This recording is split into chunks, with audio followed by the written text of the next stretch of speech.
Alam niyo po kahapon, bumili ako ng milk tea sa isang maliit na stall, malapit sa isang university.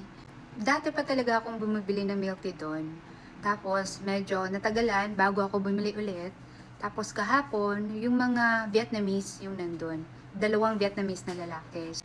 Sabi ko, milk tea lang yung bibilhin ko. Tapos, yun, umalis agad ako. And then, when I tried the milk tea, medyo iba yung lasa ng milk tea. So, today naman, bumili ako ng dumpling kasi galing ako sa Taipei and iniisip ko mas mabilis yung dumpling para makakain agad yung mga bata. So, bumili ako ng dumpling. And then, nagulat ulit ako kasi lahat sila nang nandun ay mga Vietnamese ulit. So, curious ako sa mga kababayan natin na nandyan sa Vietnam. Okay ba yung street food dyan? Known ang Taiwan na masarap ang street food dito at malinis. So, how about po dyan sa Vietnam? Malinis po ba yung street food dyan? Na-enjoy niyo po ba yung pagkain dyan sa Vietnam? I'm asking this question kasi, syempre, I felt like parami ng parami yung mga Vietnamese na nasa mga pagkainan o restaurant dito sa Taiwan.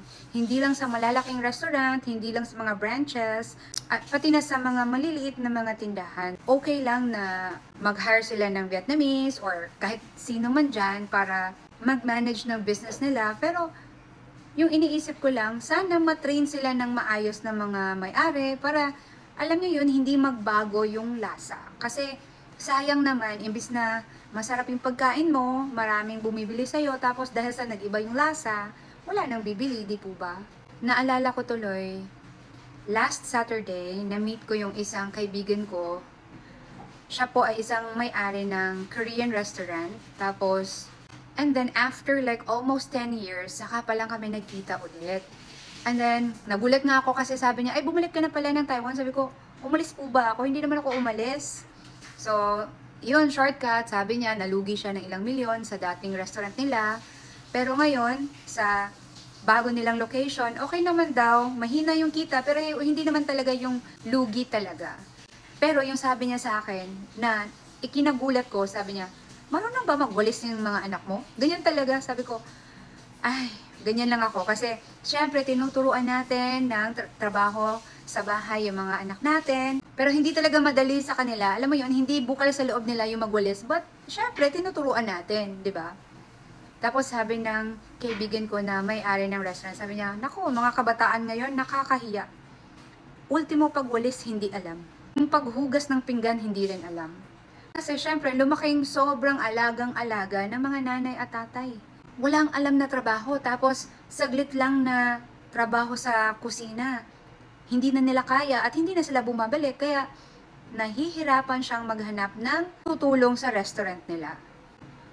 So that made me realize, kaya pala ngayon, sobrang dami ng mga Vietnamese, ng mga restaurants, maliit man or malaki dito sa Dan Xe. Actually, you go in other areas dito sa Taiwan, I'm sure makikita nyo din at maririnig nyo din na Vietnamese yung kausap mo. So, there's nothing wrong with that. I think it's okay.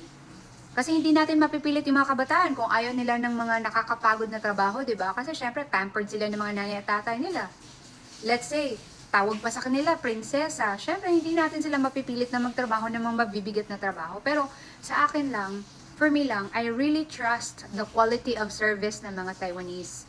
So, ayaw ko yung umabot yung panahon na parang kahit na kumain ka sa labas, parang ayaw mo nang kumain kasi nga iba na yung lasa or hindi na ganun kaganda, kalinis, kapulido yung serbisyo. So, I just hope yung mga Taiwanese na mga owners, especially restaurants, ititrain nila yung mga tauhan nila na ganito talaga yung paggawa. Halimbawa, yung milk tea, dapat ganito talaga yung timpla. Kasi once na nagbago yan, sa dami ba naman na nagtitinda ng milk tea, babalikan ka pa ba?